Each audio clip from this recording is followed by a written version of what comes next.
Direct selling के जब हमारे इवेंट होते हैं तो जो एमसी रहते हैं उनको कभी ये बोलने का जरूरत नहीं पड़ता कि एक्साइटमेंट थोड़ा बढ़ा दीजिए, तालियां बजा दीजिए।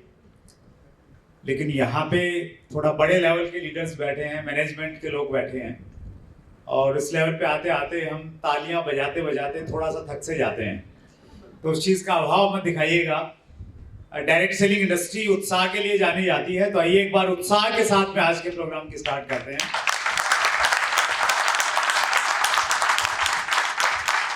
बहुत बहुत धन्यवाद। और हमारा टॉपिक भी बहुत उत्साहजनक है पैनल डिस्कशन का कि डायरेक्ट सेलिंग का भारत के विकास में क्या रोल हो सकता है। और बहुत शानदार पैनल हमारे बीच में है, बहुत अनुभवी लोग हैं, 20-20, 25-25 सालों का तजुर्बा है डायरेक्ट सेलिंग का। डायरेक्ट सेलिंग एक ऐसा कॉन्सेप्ट है जो हर दृष्टि से देश के विकास में सहयोग कर सकता है, चाहे वो आर्थिक विकास की बात हो, वो सामाजिक उन्नति की बात हो, वो बेरोजगारी को दूर करने की बात हो, वो गांव से लोग शहरों की तरफ जो प्लान कर रहे हैं उसको रोकने की बातचीत हो, जाति धर्म भाषा के नाम पे जो बहुत बार खाइयां हमें दिखाई देती हैं, उन खाइयों को कम करने की बातचीत हो। डायरेक्ट सेलिंग हर दिशा में एक बहुत बड़ा रोल प्ले कर सकती है, कर रही है। अगर हम और व्यापक स्तर पे बढ़ेंगे, देश में हमारा कारोबार बढ़ेगा, लोग हमारे साथ में जुड़ेंगे, तो किस प्रकार हम ओवरऑल नेशनल बिल्डिंग में देश के विकास में कैसे सहयोग कर सकते हैं, वो हमारा टॉपिक है। और मैं ये भी चाहूँगा आपका भी इससे संबंधित अगर कोई प्रश्न है तो लास्ट में वो भी हम लोग 1-2 प्रश्न इससे संबंधित हम लोग लेंगे। शुरुआत हम प्रेम राजन सर से करते हैं। चूंकि बहुत सारे लोग ऐसे होंगे सर जो इस कॉमन प्लेटफॉर्म पे हमें नहीं जानते होंगे, तो एक इंट्रोडक्शन की शॉर्ट दे देंगे ताकि लोग हमारी बातों से थोड़ा रिलेट करें, और उसके बाद में हम लोग अपनी बातचीत को आगे बढ़ाएंगे। तो प्रेमराजन सर, देश के आर्थिक उन्नति में डायरेक्ट सेलिंग किस प्रकार अपनी भूमिका निभा सकता है, उस पर मैं चाहूँगा ओपनिंग कमेंट्स के साथ उस पर थोड़ा सा आप अपने विचार रखें। माइक आप यहाँ से दे दीजिए।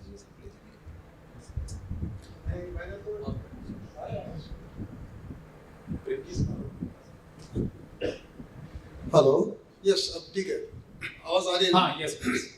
नहीं, देखो, मैंने यही देखा है, हिंदुस्तान में टैलेंट की कमी नहीं है, शायद अवसर की भी कमी नहीं है, लेकिन हर अवसर में कोई ना कोई कठिनाइयां जुड़ा हुआ है जी। तो ये जो अपॉर्चुनिटी उन लोगों के लिए है, इससे पहले या तो अवसर नहीं मिला या कुछ ऐसी प्लेटफॉर्म नहीं मिला जहाँ पे अपना जो हुनर, कोई यहाँ पे टैलेंट है, जज्बा है, हुनर है, सब कुछ है, लेकिन वो सब कुछ अपना सपना साकार करने के लिए जो सही प्लेटफॉर्म ढूंढ रहा है वो है नेटवर्क इंडस्ट्री।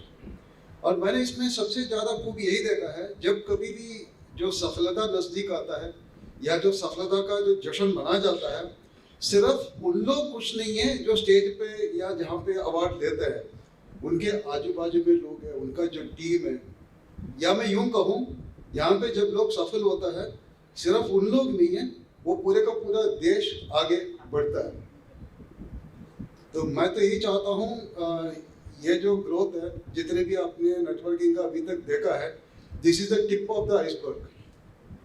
जिस तरह से अभी ऐसे अभियान नेटवर्क एक्सप्रेस ने जो स्टार्ट किया है, क्योंकि हम we can exchange the ideas and I think we can grow to new heights. जैसे 60 की दशक में जो रेलवे का एक नारा था, तो उसमें ये बताया गया था, शहरों को जोड़ेंगे। 70 की दशक में इंडियन पोस्टल सर्विस का एक नारा था, उसमें ये बताया गया था, हम गाँवों को जोड़ेंगे। फिर 80 की दशक में जो कंप्यूटर आया, तो उस टाइम ये बताया था, भाई हम दुनिया को जोड़ेंगे। अभी हमारा नारा ये होना चाहिए, हम दिलों को जोड़ेंगे, क्योंकि ये दिलों को जोड़ने का बिजनेस है। So I can foresee a very good future. और ये सिर्फ हमारी उन्नति की बात नहीं, हमारी देश की उन्नति की बात है। और जिस तरह से हमारा पॉपुलेशन है, हमारा रॉ मटेरियल कहीं ना कहीं पब्लिक है, बाकी सारे इंडस्ट्री में रिसेशन आ सकता है, मंदी का असर में उसका प्रॉब्लम हो सकता है, लेकिन नेटवर्किंग इंडस्ट्री में कभी भी रॉ मटेरियल की कमी नहीं है, बहुत सारा रॉ मटेरियल है। बावजूद इतने बड़े रॉ मटेरियल है, हम शायद अभी भी टॉप 5 में नहीं है वर्ल्ड में। अगर नेटवर्क मार्केटिंग में आपको शायद ज़्यादा पता होगा, हम टॉप 5 क्यों हों? We should be number 1। और जिस तरह से आपने अभियान छेड़ा है, मेरे ख्याल में वो दिन दूर नहीं है, हम पूरा दुनिया में हिंदुस्तान का झंडा सबसे ऊंचा उड़ेंगे। That's great. Thank you Rajendra sir. एक बार थोड़ा सा अपना इंट्रोडक्शन और दे दीजिए, थोड़ा सा ब्रेक तो अच्छा रहेगा। अपना टाइप से डायरेक्ट सेलिंग में है। हाँ सॉरी, ओके, मेरा नाम प्रेम राजन, जैसे वसी ने बताया। मैं इससे पहले आईटी बिजनेस में था, कंप्यूटर बिजनेस में। In fact I belong to Kerala. In fact in the beginning of 80s, तो मैं वो भाग्यशाली हूँ जो पहला कंप्यूटर हिंदुस्तान में आ रहे थे, तभी मैं आईटी कंपनी के साथ जुड़ गया था। सो 90s, लेट 90s में आईटी में थोड़ा सेटबैक था। उस टाइम किसी ऐसे ही दिन, ऐसी ही शाम, किसी ने हमें भी नेटवर्किंग इंडस्ट्री के बारे में जिक्र किया। थोड़ा अजीब जरूर लगा, तुमने कभी ऐसे काम किया नहीं है, and specially being in Delhi मेरे लिए बड़ा मुश्किल था। And I think I was the only one of the very few जो साउथ इंडिया में तो जरूर सफल हुआ है, लेकिन शायद ही कोई साउथ इंडियन नॉर्थ इंडिया में नेटवर्किंग में आके सफल हुआ है। तो आई थिंक मैं भी शुरू के दिन में I was the only one. तो उससे थोड़ा कठिनाइयाँ भी थे, मुश्किल थे, बिकॉज ये एक कम्युनिकेशन लेवल का जो बिजनेस है, तो मैं Hindi was not that sharp. Well, अभी भी नहीं है, अभी भी मैं कुछ ऐसी हिंदी बोल के निकलूंगा, बच के निकलूंगा, शायद मेरे को समझ में नहीं आएगा। ओके, तो मैं आपसे पूछूंगा। So it was a very difficult job in the beginning, लेकिन ये इंडस्ट्री की खूबी है, या वो कंपनी की खूबी है, और जो टीम वर्क की खूबी है, हम जैसे लोग जो सफल हुआ है। तो ईयर 2000 में ये इंडस्ट्री मेरे जिंदगी में आ गया, एंड लास्ट 23 ईयर्स से मैं इस विचारधारा में जी रहा हूँ, बिल्कुल राज कर रहा हूँ, और राजा महाराजाओं की जिंदगी जी रहा हूँ। That's great, sir. Thank you, Prem Rajan sir. मैं भी थोड़ा सा अपना इंट्रोडक्शन दे देता हूँ। मेरा नाम सुरेंद्र वत्स है। पिछले 23 सालों से मैं डायरेक्ट सेलिंग इंडस्ट्री का हिस्सा हूँ, और 2011 में डायरेक्ट सेलिंग जब बहुत मुश्किल दौर से गुजर रही थी, उस समय मैं डायरेक्ट सेलिंग एसोसिएशन के साथ में जुड़ा, और मैंने बहुत क्लोजली गवर्नमेंट के साथ में काम किया। 2011 में हमारी सरकार से डिमांड थी कि डायरेक्ट सेलिंग के ऊपर में गाइडलाइंस आनी चाहिए। इंटर मिनिस्ट्रियल कमेटी बनी, और फाइनली 9 सितंबर 2016 को डायरेक्ट सेलिंग गाइडलाइंस केंद्र सरकार ने पारित की।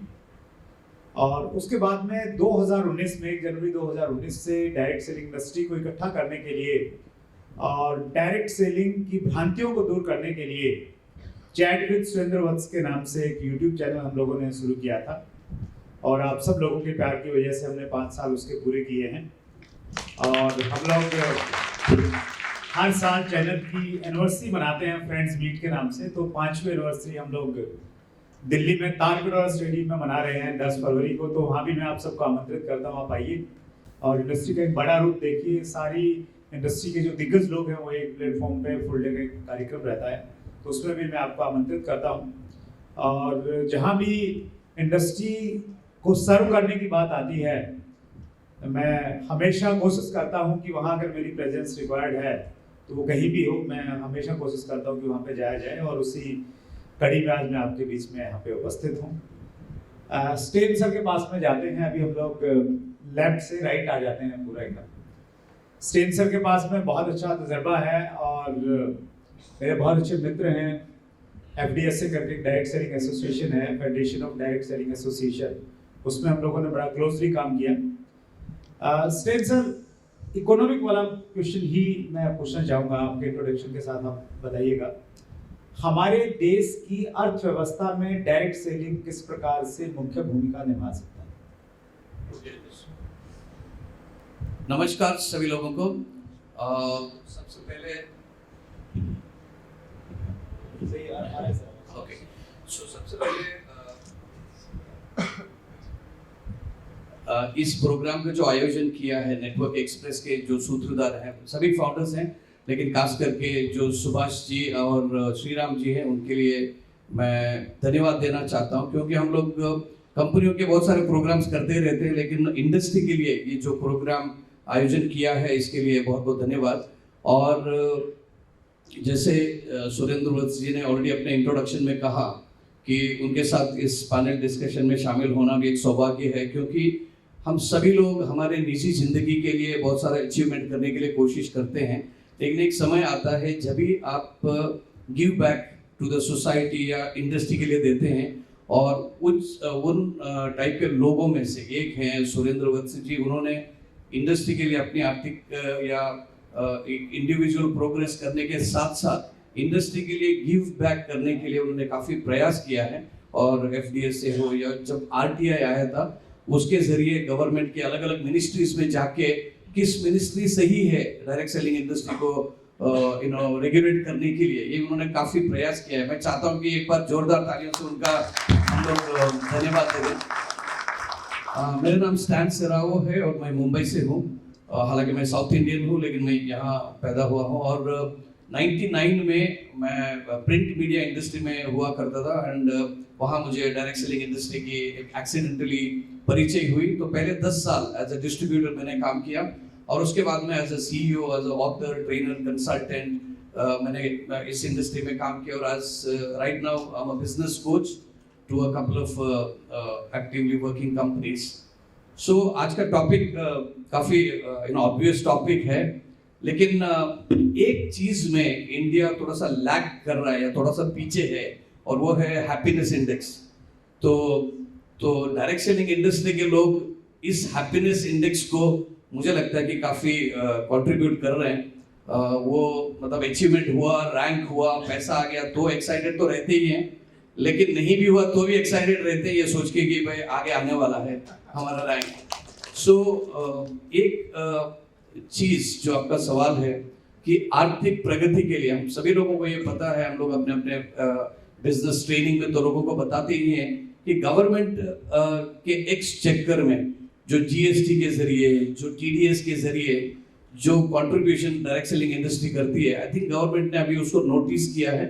It's a significant amount of money that the industry is contributing. हालांकि हम लोग मुंबई में हैं तो बॉलीवुड को भी 2001 में एज अ इंडस्ट्री घोषित किया, लेकिन डायरेक्ट सेलिंग इंडस्ट्री को अभी भी एक इंडस्ट्री करके शायद घोषित नहीं किया है ऑफिशियली। इस दिशा में हम सभी लोगों को मिलके, सभी जो मल्टीनेशनल कंपनीज हैं, इंडियन कंपनीज हैं, हम सभी लोगों को मिलके इस सेक्टर को एक इंडस्ट्री का रूप देने का अभी भी काम बाकी है। जैसे प्रेम सर ने शुरुआत में कहा कि this is just the tip of the iceberg, अभी पिक्चर तो अभी पूरा बाकी है। सो आई थिंक जो रूरल सेगमेंट में जो लोग हैं उनका जो जिस तरीके से फाइनेंशियल एजुकेशन या फाइनेंशियल अवेयरनेस हो रहा है, the way they are able to earn from nothing, यहाँ पे कोई एकेडमिक क्वालिफिकेशन की ज़रूरत नहीं है, बट आई थिंक उनका आर्थिक प्रगति कैसे हो सकती है और या डायरेक्ट सेलिंग इंडस्ट्री में डायरेक्ट सेलिंग इंडस्ट्री ने किस तरीके से उनके निजी जिंदगी में, पारिवारिक जिंदगी में उनको फाइनेंशियली कंट्रीब्यूट किया है। I think people are now getting aware कि स्काई इज द लिमिट, और we are now historically living in a very significant times, क्योंकि सोशल मीडिया कितना पावरफुल हो चुका है। अपने अपने मातृभाषा में लोग एजुकेशन ले सकते हैं और फाइनेंशियल एजुकेशन लोगों का अवेयरनेस हुआ है, and people today have a lot of buying power. Sir ने कहा कि राजा महाराजा की जिंदगी जीने का भी एक लोगों को मौका मिल रहा है, and that is for any ordinary person जिनको कॉमन सेंस हो और डायरेक्ट सेलिंग इंडस्ट्री की बेसिक चीज़ों को फॉलो करने का ह्यूमिलिटी हो। वो इंडस्ट्री में उनके एकेडमिक क्वालिफिकेशन या इवन फैमिली बैकग्राउंड को छोड़ के अपनी आर्थिक प्रगति कर सकता है। एंड हर गवर्नमेंट यही चाहता है कि छोटे से छोटे लोग या परिवार या पिछड़े हुए लोग अगर आर्थिक तरीके से सुदृढ़ हो गए, स्ट्रॉन्ग हो गए, I think it indirectly contributes to the well-being of the nation. So that's what I want to say. Thank you स्टेन सर। स्टेन सर हैप्पी इंडेक्स की बात कर रहे थे। खुश रहने के लिए पॉजिटिव एटीट्यूड का होना जरूरी है। जब आप चीज़ों को हर घटना में पॉजिटिव एंगल आप देख पाते हैं तो फिर आप हमेशा खुश रहते हैं। और मुझे लगता है कि दुनिया की सबसे ज़्यादा पॉजिटिव लोगों की कोई इंडस्ट्री है तो डायरेक्ट सेलिंग इंडस्ट्री है। हर हाल में हम लोग खुश रहते हैं। संजय सर हमारे बीच में है। संजय सर, हमारे देश की एक बहुत बड़ी समस्या है बेरोजगारी। कोई भी पार्टी जब चुनाव का समय अपना घोषणा पत्र जारी करती है तो हर पार्टी में कॉमन चीज ये रहती है कि हमारी सरकार आई तो हम नौकरी देंगे युवाओं को। और वो ऐसा इसलिए लिखने के लिए मजबूर हैं क्योंकि हमारे देश में 54% से ज़्यादा लोगों के पास में रोजगार नहीं है। और चुनाव में तो 40% वोट आ जाए तो भी सरकार बन जाती है। लेकिन आज़ादी के इतने सालों के बावजूद भी रोजगार सब लोगों को नहीं मिला और मिल भी नहीं सकता, वो प्रैक्टिकल नहीं है। डायरेक्ट सेलिंग जो देश की सबसे बड़ी समस्या है बेरोजगारी, उसका किस प्रकार से समाधान कर सकते हैं? नमस्कार। हेलो, नमस्कार सबको। मैं आपको मेरे बारे में थोड़ा सा बता देता हूँ। शायद यहाँ पे डायरेक्ट सेलिंग में सबसे ज़्यादा सीनियर मैं ही हूँ। शायद मैं 1997 से सॉफ्टवेयर डेवलपमेंट में हूँ और मैं सिर्फ और सिर्फ डायरेक्ट सेलिंग के ही सॉफ्टवेयर बनाता हूँ और कोई सॉफ्टवेयर बनाता हूँ नहीं मैं। तो ऑलमोस्ट मतलब जब ऑफलाइन सॉफ्टवेयर बनते थे मार्केट में, मतलब ऑनलाइन ये तो अभी अभी का ट्रेंड हो चुका है। जब 1997 में एक्सेल में सॉफ्टवेयर बनते थे तब से मैं सॉफ्टवेयर बना रहा हूँ। और यहाँ पे जितने लोग बैठे उन्होंने जितनी कंपनीज की अचीवमेंट देखी होगी उससे ज्यादा कंपनीज की अचीवमेंट मैंने देखी है। तो सर का जो क्वेश्चन है बेरोजगारी, तो जो 2000 के रेंज में बेरोजगारी का रेशो था वो आज भी वही है, पर अभी जो लेटेस्ट मतलब आंकड़े आ रहे हैं या जो आ रहे हैं उसके वजह से आप देखोगे कि डायरेक्ट सेलिंग का जो नंबर है, काउंट है, वो बहुत ज्यादा बढ़ते जा रहा है। Like people are more and more diverting towards direct selling.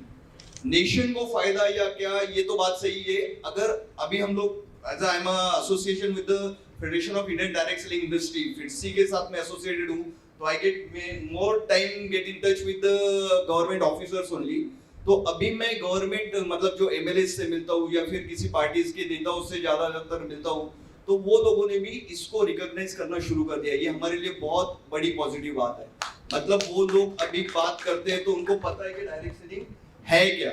मतलब अगर मैं महाराष्ट्र के एमएलए से मिलने जाता हूँ या फिर डिप्टी सीएम से मिलने जाता हूँ तो उनको ये पता है कि डायरेक्ट सेलिंग है क्या। और अभी अगर आप देखोगे तो डायरेक्ट सेलिंग के बहुत सारे फंक्शंस में भी गवर्नमेंट ऑफिसर्स आने लगे।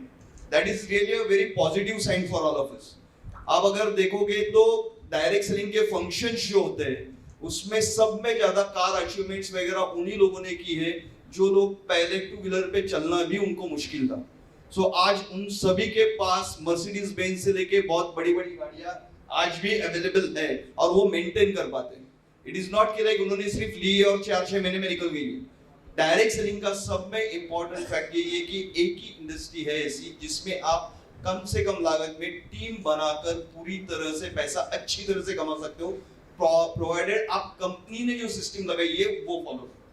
अनफॉर्चुनेटली यहाँ पे बैठे हुए सभी लोग यही देख सकते हैं कि कंपनी ने लगाई हुई सिस्टम नहीं फॉलो करने की वजह से तकलीफ होती है। तो डायरेक्ट सेलिंग को जो भी कुछ आजकल पैसा मिल रहा है गवर्नमेंट को भी, तो वो रिकॉग्नाइज कर रही है जीएसटी के माध्यम से, टीडीएस के माध्यम से, और सब में इंपॉर्टेंट बात जो टैक्स कलेक्शन हो रहा है वो आजकल जितने भी प्रोडक्ट बेस्ड कंपनियां हैं ईमानदारी से भर रही है। तो मैं सर को ये बोलूंगा कि पहले जो नहीं था वो अभी हो रहा है। तो डेफिनेटली 2025 के बाद जो ग्रोथ रहेगी उसे आप बिलीव नहीं कर पाओगे। मतलब अभी 10 में से या 100 में से 5 लोग डायरेक्ट सेलिंग कर रहे हैं, तो आगे चल के आप देख लीजिए कि 100 में से 25 लोग आपको डायरेक्ट सेलिंग करते हुए मिलेंगे। That's good, thank you so much Sanjay sir. हमारे बीच में गुरसन सिंह जी हैं, बहुत सीनियर लीडर हैं डायरेक्ट सेलिंग इंडस्ट्री के। सर, यूथ हमारे देश में, पूरी दुनिया में सबसे ज्यादा यूथ पॉपुलेशन इंडिया में है और आंकड़े बता रहे हैं कि 2050 तक ये तगमा हमारे पास में रहने वाला है। हम सबसे यूथ बने रहेंगे पूरे वर्ल्ड के। यूथ के लिए डायरेक्ट सेलिंग का क्या योगदान है और यूथ किस प्रकार से इसमें आके अपना और देश का भविष्य सुरक्षित कर सकता है? बिल्कुल, थैंक यू वत्सी। आप सब लोगों का स्वागत करता हूँ। गुरशरण सिंह दिल्ली से हूँ और जितने भी हमारे पैनल के मेंबर्स हैं, आप सबका भी स्वागत करता हूं। और जो कि यूथ के ऊपर मैं आप लोगों को बताना चाहता हूं कि शायद इस पूरी दुनिया के अंदर जितना यूथ हिंदुस्तान में है इस वक्त, क्योंकि इंडिया अभी जवान है, कोई दूसरी कंट्री ऐसी नहीं है, तो यूथ के लिए बोलने को मेरे को मिला तो ये मेरे लिए बड़ी खुशी की बात है। क्योंकि यूथ में केवल हम ही लोग नहीं आते, क्योंकि मैं भी यूथ हूँ, सभी लोग यूथ में आ जाते हैं। तो जो भी इस इंडस्ट्री में आता है वो ऑटोमेटिकली यूथ होता है। सबसे बड़ी जो चीज़ देखने के लिए है कि एक इंसान के पास जब वो कॉलेज में होता है तो उसके पास सबसे बड़ा जो स्ट्रेस होता है वो ये होता है कि आफ्टर कॉलेज क्या, मैं क्या जॉब करूंगा, मैं क्या बिजनेस करूंगा, मैं कैसे आगे बढ़ूंगा। और वो 3 साल जो उसे कॉलेज में लगाने होते हैं, उस 3 साल के अंदर उसके पास केवल स्ट्रेस के अलावा कुछ नहीं होता। बट अभी मैं देख रहा हूँ कि लोग जब कॉलेज जाते हैं तो साथ में वो नेटवर्क मार्केटिंग को, डायरेक्ट सेलिंग के अंदर आ जाते हैं और बाहर निकलते निकलते तक उन लोगों की ज़िंदगी बदल चुकी होती है। उनके पास बड़ी बड़ी गाड़ियाँ होती हैं, बड़े बड़े इनकम्स के चेक होते हैं, अचीवमेंट्स होती हैं, फॉरेन टूर्स कर चुके होते हैं, जो ये साइन करता है कि आज का यूथ हिंदुस्तान के अंदर अगर अपने लिए बेरोजगारी को ठोकर मार सकता है तो वो डायरेक्ट सेलिंग ही है जो उनको आगे ले जाने में मदद कर सकती है। और यूथ में हम सभी आ जाते हैं, चाहे वो जेंट्स हैं चाहे वो लेडीज़ हैं, सबके लिए ये बहुत अच्छा काम करती है। और सबसे बड़ी चीज़ ये है कि एक आम आदमी जो कि पढ़ लिखने के बाद जॉब ढूंढ रहा है, बाहर जा रहा है, काम ढूंढ रहा है, उसकी इनकम कम है, उसके खर्चे ज़्यादा हैं, तो डायरेक्ट सेलिंग उसको हेल्प करती है उन खर्चों को पूरा करने में। क्योंकि साथ के साथ जब हम एक और जगह से पैसा कमाने लगते हैं तो तभी लाइफ बदलती है। क्योंकि हर जगह पे चाहे बिजनेस हो चाहे नौकरी हो, हम अपने खर्चे ही पूरे कर पाते हैं, लेकिन जो ड्रीम होते हैं वो ड्रीम को पूरा करने के लिए डायरेक्ट सेलिंग ही हमारे को हेल्प करती है, चाहे वो यूथ है चाहे वो कोई भी है। हम ही लोगों को देख लीजिए, मेरे पापा की फैक्ट्री है, मैं टेक्सटाइल डाइंग और ड्राइक्लिंग की मशीनें बनाने का काम करता हूँ, दिल्ली में आज भी चल रही है, लेकिन वहाँ से हम गुजारा कर पाते। हम 4 ब्रदर हैं, मेरी एक सिस्टर है, हम 5 भाई बहन हैं, तो हम लोग अपना सिर्फ गुजारा कर पाते। लेकिन इस इंडस्ट्री में आने की वजह से, हालांकि मुझे 25 साल हो गए हैं इसमें, तो वो सब कुछ मिला। एक चीज़ मैंने यहाँ पर वत्सी देखी कि डायरेक्ट सेलिंग के अंदर जितने सारे लोग अचीवर निकलते हैं, चाहे इनकम के रूप में देख लीजिए, चाहे हम किसी बड़ी बड़ी गाड़ियों के रूप में देख लीजिए, चाहे अपने अपने बंगलों के रूप में देख लीजिए, या फिर टूर्स, फॉरेन टूर्स के रूप में देख लीजिए। मेरे ख्याल से इंडस्ट्री के लोग जो बड़ी बड़ी इंडस्ट्रियां लगाते हैं उनके पास उतनी मर्सिडीज बैंड, जो ऑडी वगैरह नहीं होंगी जितनी हम सब लोगों ने ले ली है। तो आज वो कंपनियां भी अगर यहाँ पर टिकी हुई हैं तो उसके अंदर भी हम लोगों का बहुत बड़ा रोल है। तो मैं यही कहूँगा कि हम लोगों को सबको मिलकर इस तरह के सेमिनार्स करने चाहिए, क्योंकि हमारे लिए ज़रूरी नहीं है कंपनी, हमारे लिए ज़रूरी है इंडस्ट्री। तो इंडस्ट्री को आगे बढ़ाने के लिए हम लोग यहाँ इकट्ठे हुए हैं। मैं नेटवर्क एक्सप्रेस और हम आप सभी का दिल से थैंक्स करता हूँ, और इस तरह के सेमिनार्स में आते रहने के लिए आपको बार बार इनवाइट करता हूँ। और वत्सी जी का प्रोग्राम जो फरवरी में होने जा रहा है उसमें भी हम मिलेंगे तो बहुत अच्छा लगेगा। Thank you very much. Thank you so much Gursan Singh ji. Direct selling में यूथ बहुत तेजी से कामयाब हो रहा है, इसका मैंने बहुत सारे उदाहरण मैंने देखे। और चैट विद सुरेंद्र वत्स पे जो हम लोग इंटरव्यू लेते हैं उसमें कई सारे ऐसे बच्चों के मैंने इंटरव्यू दिए हैं जिनकी एज 21 साल है, 22 साल है, और उनकी इनकम, एनुअल इनकम की अगर हम बातचीत करें तो करोड़ में है। और उन्होंने वो स्कूल से ही सीधा डायरेक्ट सेलिंग में आए और उन्होंने कभी एक फॉर्म भी फिलअप नहीं किया गवर्नमेंट जॉब के लिए या प्राइवेट जॉब के लिए। तो इस प्रकार के हालांकि बहुत सारे उदाहरण नहीं है, लेकिन संभावना ये है कि बहुत सारे उदाहरण इस प्रकार के खड़े किए जा सकते हैं। वत्सव, एक बात और बोलना चाहूँगा सर। एक हमारे साथ एक यूथ कुछ हैं, उनका एक डायलॉग चलता है कि अगर आप कॉलेज लाइफ में नेटवर्किंग डायरेक्ट सेलिंग में आ गए तो आपको दाढ़ी से पहले गाड़ी मिल जाएगी। दाढ़ी से पहले गाड़ी मिल जाएगी। हमारे बीच में प्रेम कुमार जी हैं, बहुत बड़ा नाम है डायरेक्ट सेलिंग के, बहुत बड़े अचीवर हैं और बहुत ग्राउंड लेवल से प्रेम सर ने काम करके बहुत बड़ा मुकाम इंडस्ट्री में हासिल किया है। प्रेम सर, चूंकि आपका नेटवर्क लगभग हर राज्य में है, हमारे देश की एक बड़ी समस्या ये है, बड़ी समस्याओं में से एक है कि गांव के लोग शहरों की तरफ पलायन कर रहे हैं और शहरों की जनसंख्या लगातार बढ़ती जा रही है और उसी का परिणाम ये है कि ट्रैफिक बढ़ रहा है, पोल्यूशन बढ़ रहा है, स्वच्छ पानी नहीं मिल पा रहा है, तो बहुत सारी चीज़ें हो रही हैं। डायरेक्ट सेलिंग की खूबसूरती ये है कि इसको करने के लिए आपको शहर में आने की जरूरत नहीं है। गांव में रह के, धानी में रह के आप डायरेक्ट सेलिंग का अपना नेटवर्क बिल्ड कर सकते हैं। तो उस दिशा में प्रेम सर, डायरेक्ट सेलिंग किस प्रकार से और बड़ा काम कर सकती है और ओवरऑल आपको क्या लगता है कि नेशन बिल्डिंग में किस प्रकार से बड़ा योगदान होगा? थैंक यू सुरेंद्र जी। मैं अपना परिचय दे दूँ। नाम प्रेम कुमार और पिछले करीबन 11 साल से इस इंडस्ट्री के साथ जुड़ा हुआ हूँ। जैसे हमारे प्रेम राजन जी ने कहा, राजाओं की ज़िंदगी, यस, डायरेक्ट सेलिंग इंडस्ट्री राजा बना देती है पहले दिन से ही। क्योंकि इस इंडस्ट्री में जब आदमी आता है तो किसी न किसी को देख के मोटिवेट होता है और सपनों को बुन लेता है और धीरे धीरे वो राजाओं की तरफ चल देता है। तो 11 साल के अंदर मैंने हर एक वो अचीवमेंट पाई हैं जो एक आम आदमी अपनी ज़िंदगी में चाहता है। इस इंडस्ट्री के बारे में जिसने मुझे बताया, मेरे को पहले विश्वास नहीं था कि इस इंडस्ट्री में ऐसा भी कुछ हो सकता है, क्योंकि 11,000 रुपये की नौकरी करने वाला व्यक्ति जो है करोड़ों रुपए साल की इनकम और मर्सिडीज और BMW तो सपने में भी नहीं आता है 11,000 रुपये की नौकरी करने वाले की। लेकिन इस इंडस्ट्री ने वो सारी चीज़ें मुझे इस इंडस्ट्री ने दिया। बस साहब ने कहा कि जब भी इलेक्शन आता है ना, तो कोई भी पार्टी हो वो एक ही एजेंडा लेके चलती है, रोजगार। और ये हकीकत है हमारे हिंदुस्तान के अंदर कि रोजगार सबसे ज़्यादा ज़रूरी है। लेकिन कोई भी गवर्नमेंट आ जाए वो हर एक व्यक्ति को रोज़गार नहीं दे सकती है, चाहे वो कितना भी पढ़ा लिखा हो, चाहे वो कितना भी टैलेंटेड हो। जैसे हमारे राजन जी ने कहा कि टैलेंट की कमी नहीं है। यस, टैलेंट की कमी नहीं है हमारे हिंदुस्तान में, बट हर टैलेंटेड व्यक्ति के पास उसके टैलेंट के हिसाब से नौकरी नहीं है, उसके हिसाब से उसके पास इनकम नहीं है। लेकिन ये इंडस्ट्री जो है, आपके पास टैलेंट है या नहीं है, वो हर एक व्यक्ति के लिए है जिसके पास टैलेंट है और जिसके पास टैलेंट नहीं भी है।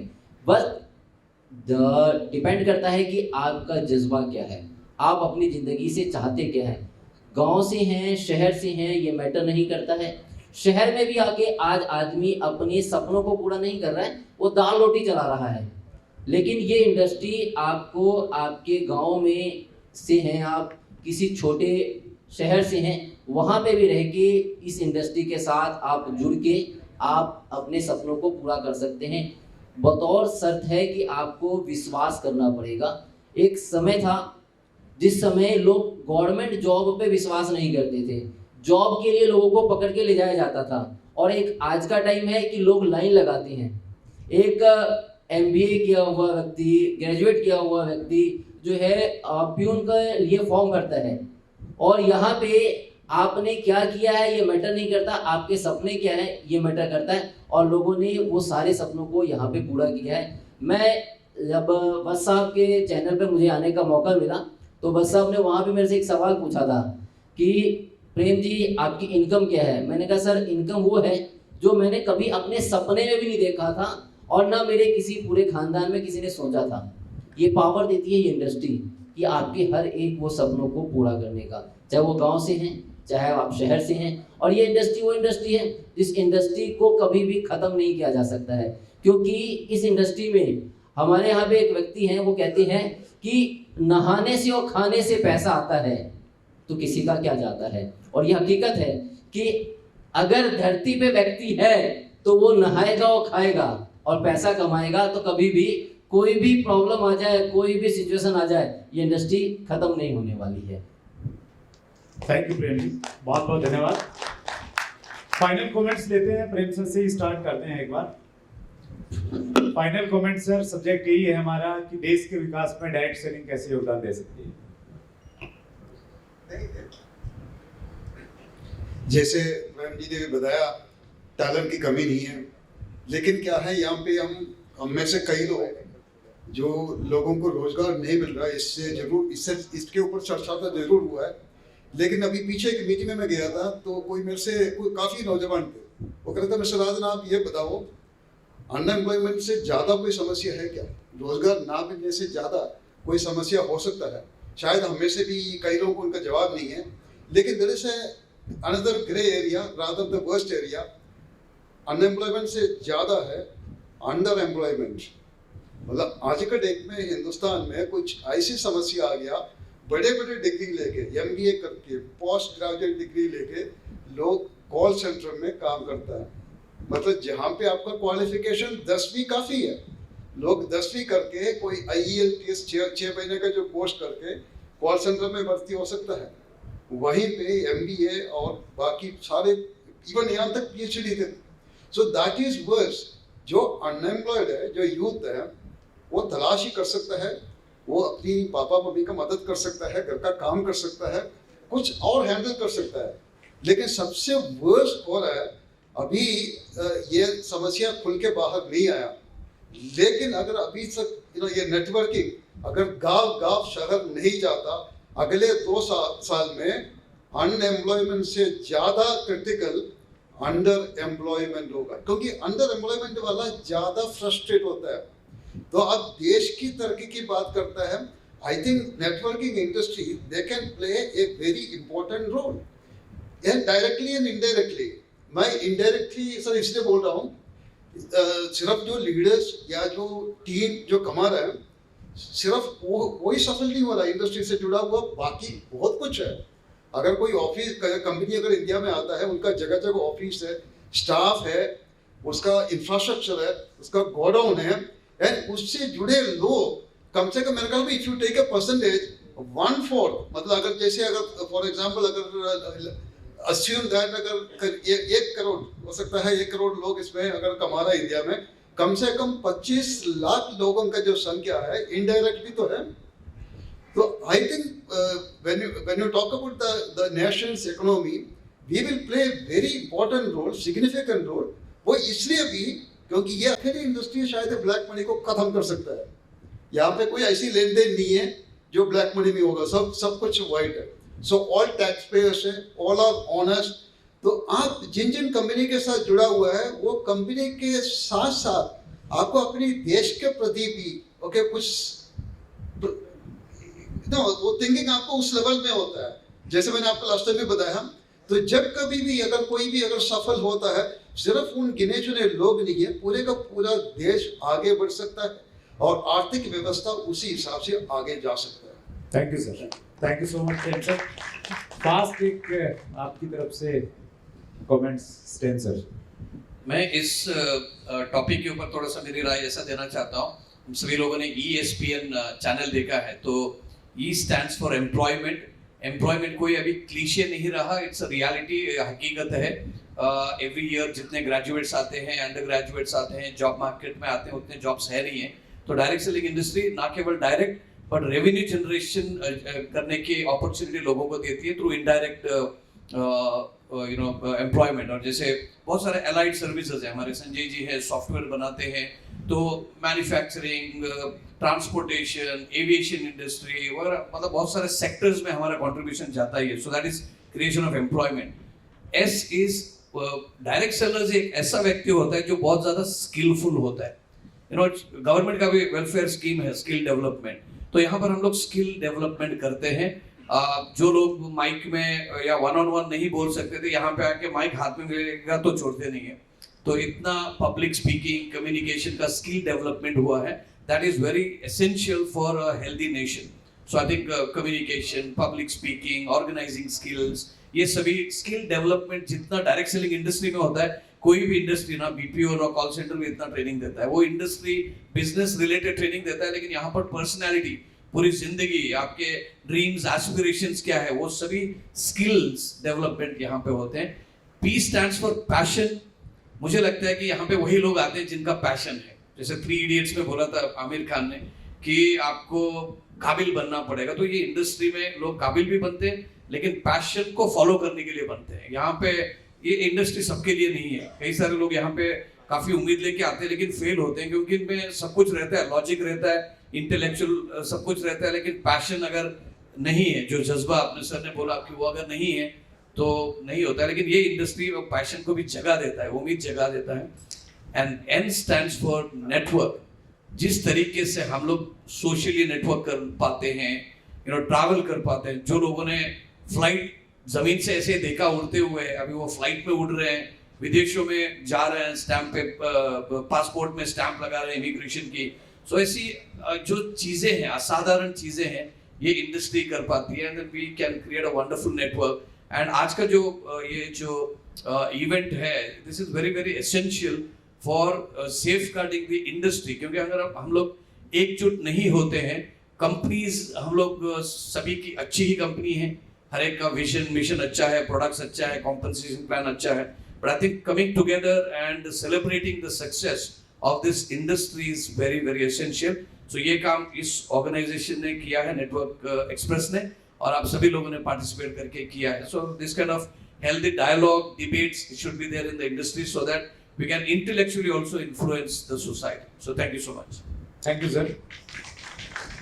डायरेक्ट सेलिंग के पॉजिटिव पहलू तो बहुत सारे हैं, हम डिस्कस कर ही रहे हैं, लेकिन डायरेक्ट सेलिंग का एक कहीं ना कहीं कॉन्सेप्ट का नेगेटिव वैल्यू नहीं है, लेकिन बहुत सारी कंपनियां हमारे देश में अनएथिकल प्रैक्टिस करते हैं। हमारा पहला डिस्कशन का सब्जेक्ट है, बहुत इंपॉर्टेंट, जिसको लेके पर्सनली मैं बहुत उत्साहित हूँ, लेकिन संजय सर आप उसका सही जवाब दे पाएंगे, क्योंकि सबसे पहली कंपनी आपके पास ही आती हैं, और आंकड़े बताते हैं कि देश में लाखों कंपनियां अब तक रजिस्टर्ड हुई हैं डायरेक्ट सेलिंग के नाम पे, लेकिन आज अगर आप अच्छी डायरेक्ट सेलिंग कंपनियों की बात करेंगे तो आप उंगलियों पे गिन सकते हैं उनको, इतनी कम संख्या है। तो क्या वो इश्यूज आते हैं कि लोग कंपनी शुरू करते हैं तो ये सोच के ही करते हैं कि मैंने कंपनी चलानी है, उसके पीछे मोटो ये भी हो सकता है, बहुत जल्दी पैसा भी बनाना है, ये भी हो सकता है। तो क्या मोटो रहता है जिसकी वजह से कंपनियां बंद होती हैं? बहुत संक्षेप में आपको इनपुट चाहिए। ये बहुत इंपॉर्टेंट सवाल है एक्चुअली, और मैं डे टू डे लाइफ में भी इसको फेस करता हूँ। बहुत बार ये होता है कि कोई networker just because of personal कुछ अहंकार की वजह से, या कुछ वो खुद की कंपनी, मतलब जो कंपनी में काम कर रहा है वो छोड़ के कंपनी चालू करना चाहता है। सी आप सब लोग जानते हो कि किसी को डॉक्टर बनना है तो उसको पहले डिग्री लेनी पड़ती है, अगर किसी को अकाउंटिंग करना है प्रॉपर तरीके से तो उसको सीए बनना पड़ता है। वैसे ही डायरेक्ट सेलिंग करने के लिए आपको खुद को कुछ नॉलेज लेना बहुत ज्यादा जरूरी है, और आज इंडस्ट्री में ऐसे बहुत सारे लोग आ चुके थे बीच में, अभी तो बहुत वो रेशियो बहुत कम हो चुका है कि मैं 1 महीना 2 महीना काम करूंगा, मैं वो हवा सब देख लूंगा और मैं एक कंपनी डाल दूंगा। सो बेसिकली सब में बड़ा पहला प्रॉब्लम होता है अनअवेयरनेस के, एग्जैक्टली एजुकेशन ही नहीं है वो आदमी को कि उसने कंपनी क्यों शुरू करनी है। एक तो सब में बड़ा है कि 4 लोग बैठते हैं और डिसाइड करते हैं कंपनी शुरू करनी, नॉलेज कुछ नहीं होता है। सेकंड सब में इंपॉर्टेंट बात फाइनेंशियल कैलकुलेशन, जहां पे मेजर कंपनियां आज फ्लॉप हो चुकी है कि आज 100 रुपया आपके पास आ रहा है, 100 में से डिस्ट्रीब्यूशन कितना हो रहा है, प्रोडक्ट को कितना पैसा जा रहा है, और एक्चुअल आपके एक्सपेंसेस को कितना पैसा जा रहा है, ये किसी के पास कैलकुलेशन नहीं है। Second thing, lack of finance, मतलब मैं कुछ 10-20 हजार रुपया इकट्ठा कर लूं, सॉफ्टवेयर बना दूं और कंपनी चालू कर दूं, ये कंपनी नहीं होती। आप कोई भी बिजनेस करना चाहो बड़े लेवल पर, सी नेटवर्किंग करना एक अलग बात है और कंपनी चलाना एक अलग बात है। जब भी आप कंपनी चलाने की कोशिश करते हो तो आपको पीछे बैकग्राउंड में आपकी टीम लगती है, और वो टीम सिर्फ सॉफ्टवेयर नहीं होता है या सिर्फ प्रोडक्ट सप्लायर नहीं होता है, उसके पीछे कुछ एथिकल लोग भी आपके साथ चाहिए जो आपके साथ पिलर बन के खड़े रहे।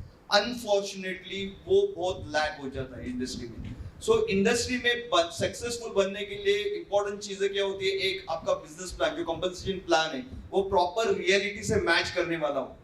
सेकंड थिंग, आपके पास जो जुड़े हुए लोग हैं वो एथिकल होने चाहिए, जो एटलीस्ट इनिशियल फ्रंट में हो। नीचे वालों को आप कंट्रोल नहीं कर सकते हो, पर इनिशियल फेज में जो भी आपके साथ लोग जुड़े हुए हो वो फाइनेंस को समझने वाले हो कि बाबा हाँ ये इतना पैसा आ रहा है और इतना पैसा जाना चाहिए। और सब में इंपॉर्टेंट, उसको पेशेंस चाहिए। जो भी कंपनी डालना चाहते हैं उसमें पेशेंस चाहिए, 3 साल मिनिमम ये इंडस्ट्री में रुकने के लिए। आपने देखा होगा मेजर कंपनी का फ्लॉप, जो मतलब जो कंपनियां बंद होती है, मैक्सिमम 3 महीने के अंदर कंपनियां बंद होने का रेशियो ज्यादा है, जस्ट बिकॉज ऑफ उनमें ये अवेयरनेस है नहीं।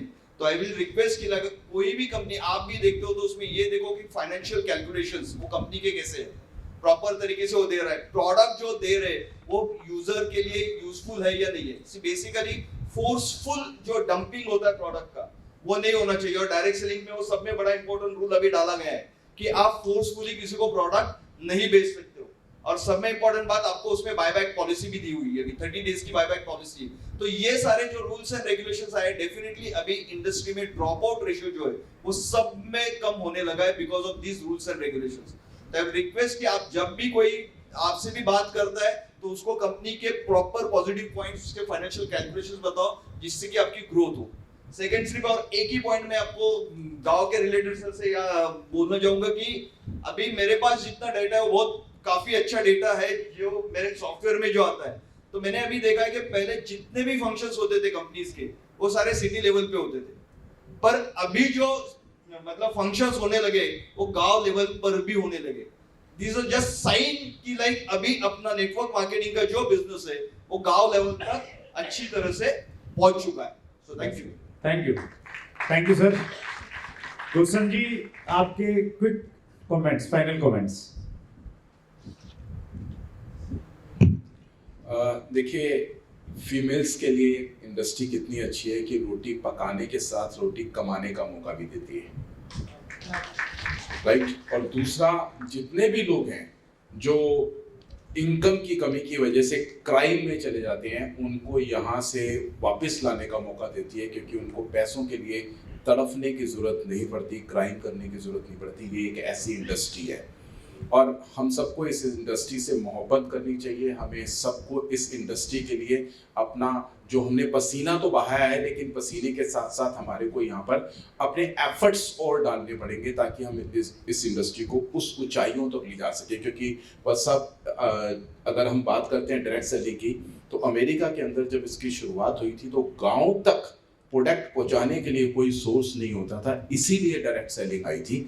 और आज हिंदुस्तान से बड़ी कंट्री और इतनी ज़्यादा जनसंख्या कहीं और नहीं है। अगर हम सब लोग मिलकर ईमानदारी से भेदभाव मिटाकर इस इंडस्ट्री को प्यार करेंगे तो शायद हिंदुस्तान वर्ल्ड के अंदर नंबर 1 पर बिल्कुल होगा। Thank you sir. Prem sir, आपके फाइनल कमेंट्स। इस इंडस्ट्री के अंदर जो मैंने देखा है कि जो प्रॉब्लम आती है कि बहुत सारी कंपनियां आती हैं, बहुत सारी कंपनियां चली जाती हैं, बहुत सारे लीडर इधर से उधर मूव करते रहते हैं। उसके पीछे रीज़न जो है हम जैसे लोग ही होते हैं। हमें पता है कि कौन सी कंपनी सही है, हमें पता है कौन सी कंपनी गलत है। ऐसा नहीं है कि हमें नहीं पता है। अगर कोई कंपनी कह रही है कि आप 100 रुपये दे रहे हो, आप मुझे दो और मैं आपको 200 रुपये दूंगी, तो यानी कि कहीं ना कहीं वहाँ पे हमारा खुद का लालच होता है और हम तो फंसते हैं और हम अपने लोगों को भी लेके फंसाते हैं और बाद में ये इंडस्ट्री जो है बदनाम होती है। और यही कारण रहा है कि जो अच्छे लोग हैं इस इंडस्ट्री में नहीं आना चाहते हैं। उनको क्या लगता है कि ये इंडस्ट्री खराब है, ये इंडस्ट्री इतनी खूबसूरत है जिसका कोई जवाब नहीं है।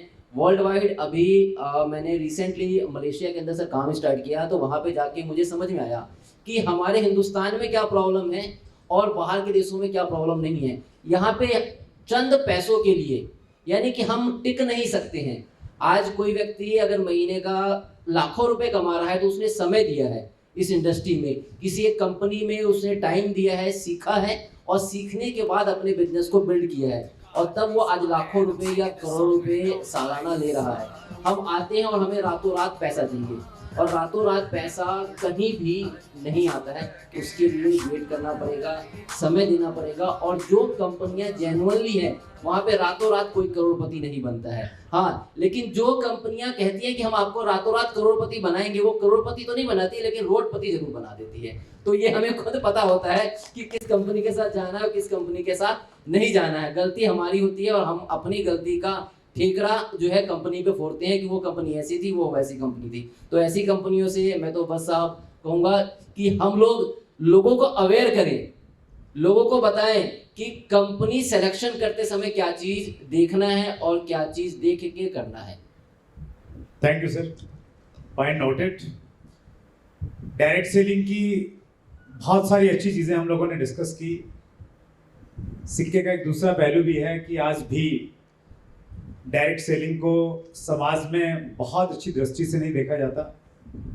आज भी जब हम ऑफिसर से मिलते हैं, स्पेशली पुलिस ऑफिसर से मिलते हैं, जब कोई भी नई चीज़ आती है तो वहाँ पे इतनी सारी शिकायतें रहती हैं डायरेक्ट सेलिंग के नाम पे, तो वो इसको बहुत अच्छी दृष्टि से नहीं देखते हैं। लेकिन अगर हमने चीज़ों को थोड़ा दुरुस्त किया, थोड़ा एथिकल प्रैक्टिस के साथ हम लोग आगे बढ़े, जैसा प्रेम सर बोल रहे थे, तो वो समय दूर नहीं है जब आने वाले समय में राष्ट्रपति भवन में इस इंडस्ट्री से जुड़े हुए लोगों को सम्मानित किया जाएगा। और वो इसलिए क्योंकि आज राष्ट्रपति भवन में बहुत सारे लोगों को सम्मानित किया जाता है, फिल्म इंडस्ट्री में काम करने वाले लोगों को सम्मानित किया जाता है। तो एक डायरेक्ट सेलर जो जाति और धर्म की दीवार को गिरा के उससे ऊपर उठ के काम करता है, एंटरप्रेन्योर बनाता है, 24 घंटे में से 20-20 घंटे बगैर सेकंड के काम करता है, सरकार को टैक्स दे रहा है, तो आने वाले समय में निश्चित रूप से